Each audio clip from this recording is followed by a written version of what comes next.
Okay, trig graphs. What we're going to start with is a task.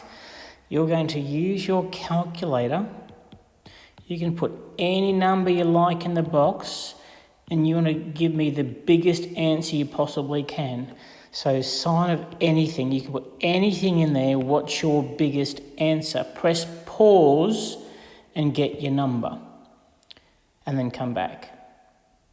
Okay, you're back.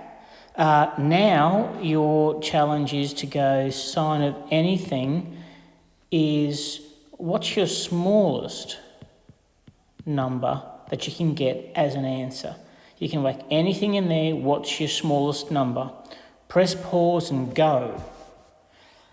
Okay, hopefully you're back and that didn't take you long. It doesn't matter what you put in this box. The biggest answer you're going to get is 1. Doesn't matter what you put in that box, the smallest answer you're going to get is -1. The reason is that sine is the ratio of the opposite over the hypotenuse. So, as your angle gets bigger, your opposite and your hypotenuse nearly become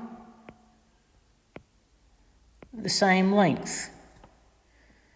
Eventually, right at, so you start here and you're getting bigger numbers and all of a sudden you're at 90 and you get sine 90 equals 1.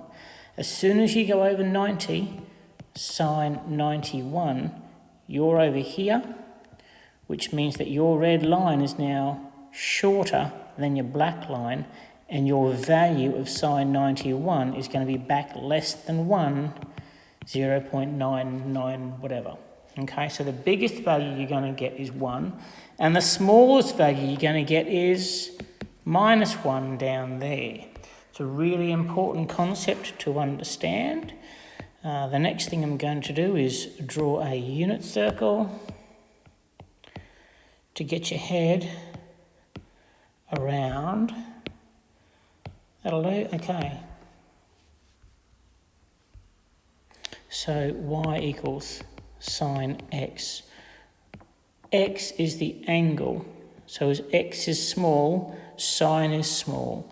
And as x goes on, our angle changes.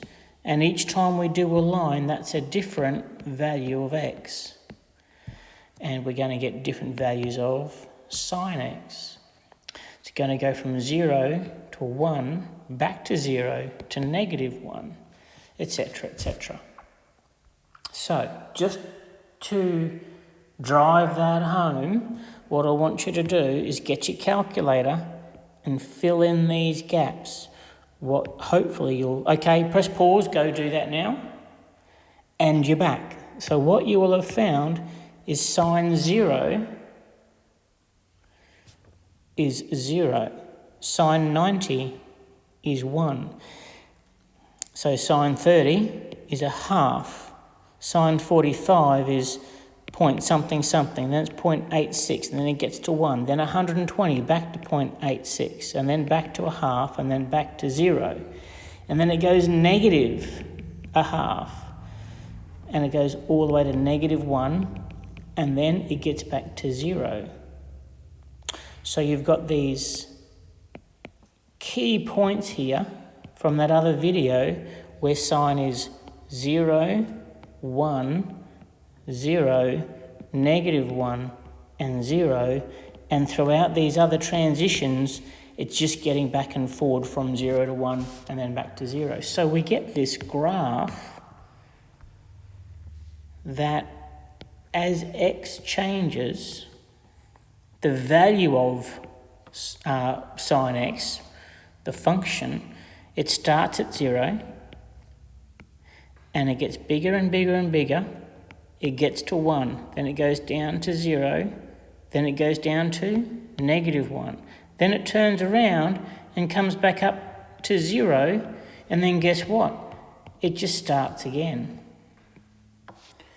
I don't have a bigger page. And guess what? It can go negative as well. So sine x has this wavy pattern. It just goes up and down forever because of coterminal angles. Cos x, you can do the same thing. Remember though, cos of 0 is 1 because cos is the blue line over the black line. They're the same length, hence cos of 0 is 1. So really you need to have a good understanding of that first, and then you're going to go straight to, hey, cos is going to start at the top and then go between 1, 0, minus 1, 0, 1, 0, minus 1, 0, etc., etc. That's got to be the worst looking cos graph I've ever seen, but I think you get the point.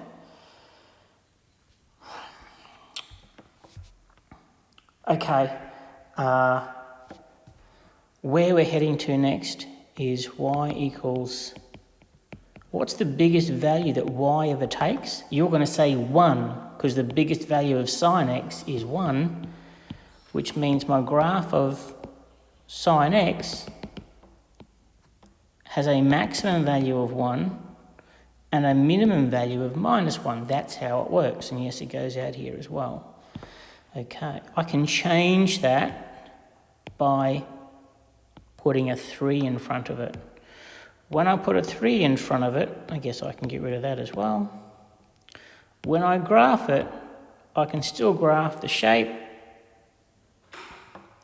but instead of the maximum value being 1, well, that's 1. What's 3 times 1? That's 3. When sine x is 0, what's 3 times 0? It still gets to 0. And then when sine x is negative 1, what's 3 times minus 1? Minus 3. So we're changing. So some sine graphs are like that. Some sine graph, that's dodgy, isn't it? Anyway, we get that into the next. That's where we get to the next video. So please get your head around the easy ones first. Make sure you do those tables and work out why it's a repeating pattern. It's called a periodic function because it periodically gets to the same value each time.